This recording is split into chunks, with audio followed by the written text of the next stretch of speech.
are working on part one of the IB Langlit course, which focuses on language in cultural context. We are exploring the topic of gender and more specifically power in relation to that topic.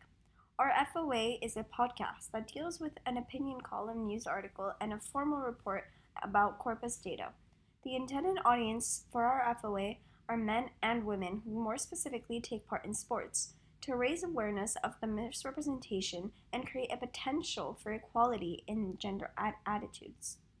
The purpose is to inform and persuade people to be more open-minded when it comes to the gender differences in sports. A constraint would be that the people who listen to our podcast might be very close-minded about this specific topic due to cultural or personal experiences, or might not agree with what is being discussed through our podcast. The aim is to present a number of perspectives to create opportunities for those with a different opinion to be able to process the opinions and findings that have been presented. Our FOA begins with a statement of our topic, a sort of hook to engage. Then we develop into the body of our FOA by talking about our first article and analyzing it. As the podcast continues, we talk about the findings of the linguist's report, we examine them and tie it back to our topic. Our FOA concludes with our last article and opinion of the topic. This FOA project has helped us pursue the learning intentions. Our analysis of different texts has allowed us to convey our knowledge, understanding of language, and style pertaining to gender when it comes to sports and the Olympics. Hello, ladies and gentlemen. You mean hello, everyone. And welcome to the Tomorrow Show. Today, we want to discuss a topic that personally raises my blood pressure. And I think you feel the same way, Circe. An issue that is covertly prominent in our society. I say covertly, as most people do not pay attention to it. The topic of gender difference in sports, and more specifically in the Olympics. Yes, in fact, I think this topic is very important and should be taken more seriously. I find the biased mindset some people might have when it comes to girls doing sports to be unfair.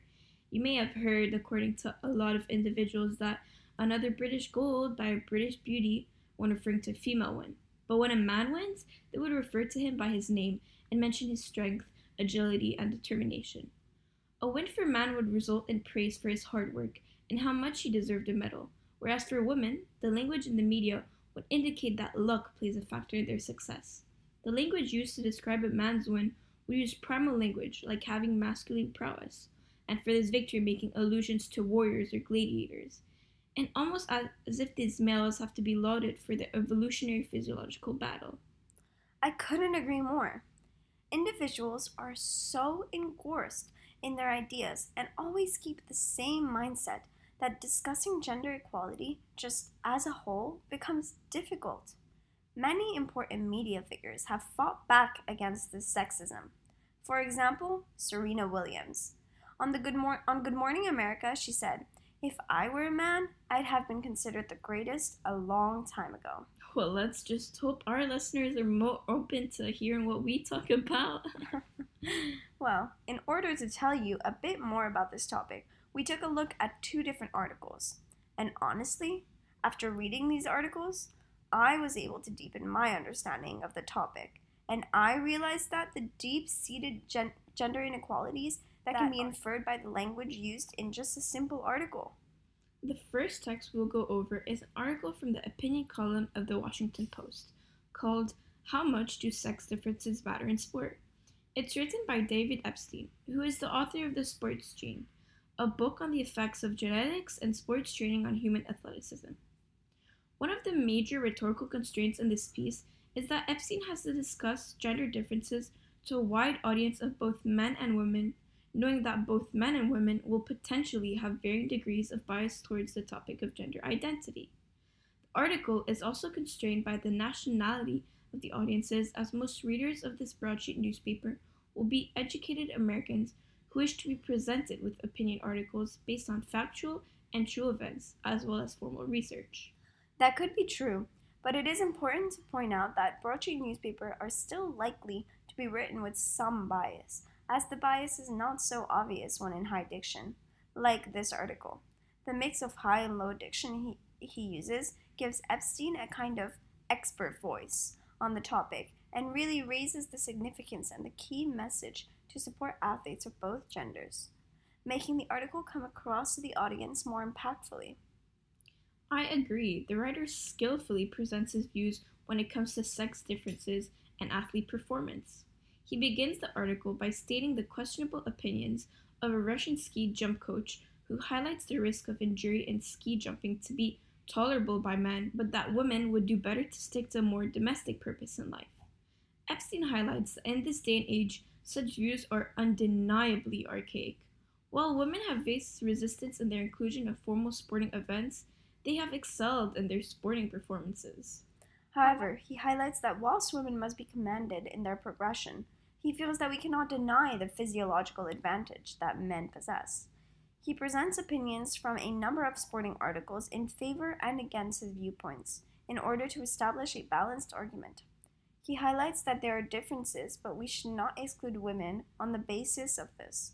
Both men and women are impacted by their physique, but men in most sports are able to perform better than women due to the biological factors such as their lower body fat percentage and higher testosterone. The writer argues that strong and resilient women want to have an opportunity, and rightly so.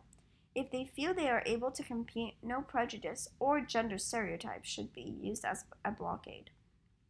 By highlighting the discriminatory views of a few men and women that prevent women from being part of a sporting event, Epstein is conveying to this broad audience that it is a better choice to view all athletes as athletes in their respective events, not only as men or women.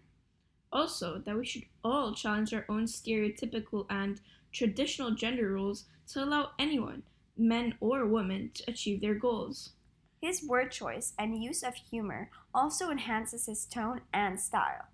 The words and phrases used to help the ideas flow together and allow the audience to really understand the concept and sometimes the absurdity of the views about men and women athletes. For example, he mentions, given the history of discrimination, and if we want to see the fastest runners, we could have cheetahs race instead of humans. And men who grew up believing they have a monopoly on biological advantages in sports may have trouble accepting female athletes as success.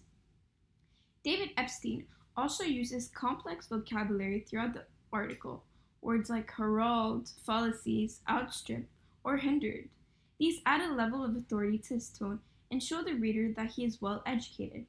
It also allows Epstein to connect with readers with high order thinking skills to connect with the nuances and subtleties of his written word. These words even give a hook to the article and push you to read further and see what else he has to say or what other information he might give. He really layered the vocabulary and ideas together cleverly. All the different sources he uses from other articles to back up what he is saying also lets the audience draw together their own opinion, at least try to shift their mindset from some pre-existing biases that some might already have. Yes, exactly. He also gives details from scientific studies that have presented findings into the differences between the sexes. The article also includes experiences of a transgender athlete and their experience from transitioning from a male to female and the impact of this on their athletic performance times. I like the fact that he includes the experience of a transgender athlete, as it shows a broader understanding of the different genders. And by doing so, he really is demonstrating that his purpose here is not to be biased and say that no, gender difference shouldn't matter or yes, it should. He gives information and details and then lets the audience decide on their own what they believe is correct. I think that's a very smart idea, because he basically overcomes the constraint he faces when writing the article, as he isn't giving his set mindset. Another text that approaches the topic of gender misrepresentation with a completely different approach is the 2016 Linguistic Report from Cambridge University Press that contains a mix of qualitative and quantitative corpus data findings addressing the issue of gender representation in sport and the differences that exist in the language used to talk about men versus women. This report uses an extremely formal voice and supports statements with numerical and graphical data as evidence.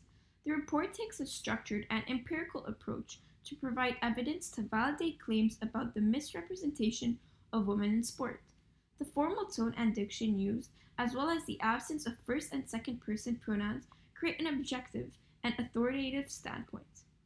The report writers have also used no slang or colloquial language, which is in keeping with the expectations of a formal research report. The text is highly organized with section headings, and the aims and conclusions are reiterated at the end of the report.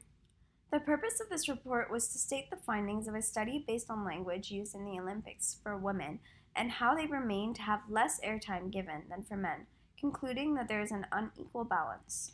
The first finding was that women get less airtime than men and that men get written about more by the media. The second was that a woman is more likely to be highlighted as being a woman versus a man for being a man. And a woman was referred to as a lady, but a man was never referred to as a gentleman. Thirdly, sports associated more with men like rugby, cycling, snowboarding, and football were gender marked. For example, if they were referring to women, they would highlight the sporting event as women's rugby or women's cycling, seemingly because it is counterintuitive to the expectation of the female gender to be professionally participating in such sports. This highlights society's stereotypes of male versus female sports people. Female are perhaps more likely to be visualized as gymnasts or netball players. The report allows us to infer that certain sports do not fit with the norms of the imagery associated with the female gender. For example, that when we think of a footballer, do we visualize the woman first?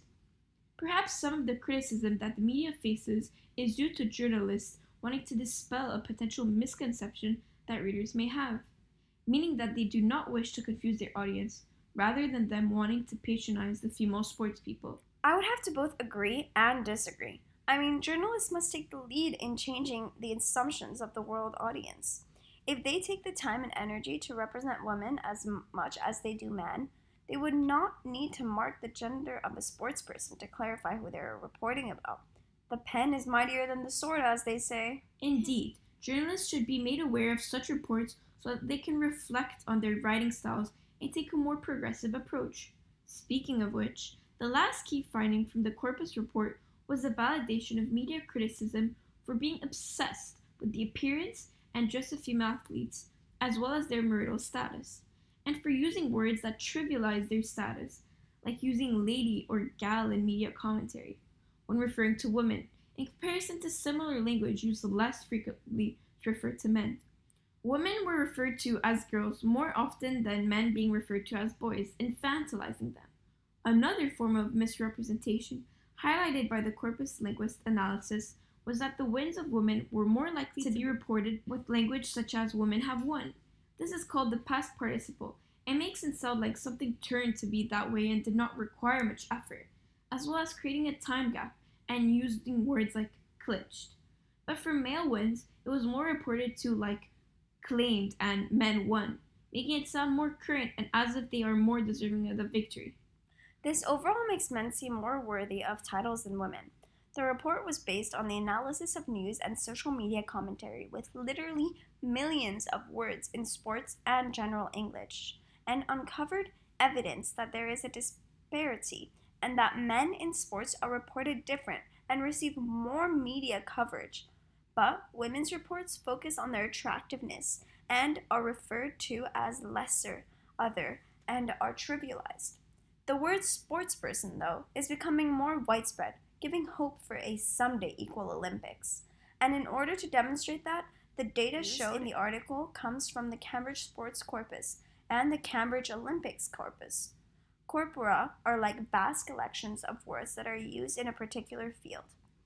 Through the report, though, the data given from the Olympic corpus shows that the situation has started to get better, which I am very glad to see. I mean, enough of the gender gap in the Olympics. I couldn't agree more. This made me smile. To finish off this article, I would like to say that they used high diction and technical jargon pertaining to data analysis. The language of the introduction and conclusion is somewhat simpler to allow for a non-linguist to access the key impetus for the research and the main findings that the research concluded on. The fact that the tone was neutral, some simple language with at times more specific terms, ensures that the reader is able to understand what the article is really about, as well as making it more likely for the audience to understand what the author wants to share through this article. I even want to add that this possibly helped overcome the rhetorical constraints as well because they made it simplistic for any kind of audience to read it. We should get Epstein and the Russian ski coach on our next podcast to discuss these statistics. We are sure to get some heated arguments. Oh, yeah. Well, that's all for this week's podcast on gender equality. If you want to reach out to us, follow our Twitter at Lola Circe. We hope that the texts discussed today have given you some food for thought about the men and women in sport. And if you're feeling particularly moved or interested, we would love to hear from you. Don't forget to share your thoughts on today's podcast under the hashtag #TheTomorrowShow. See you next week. Bye.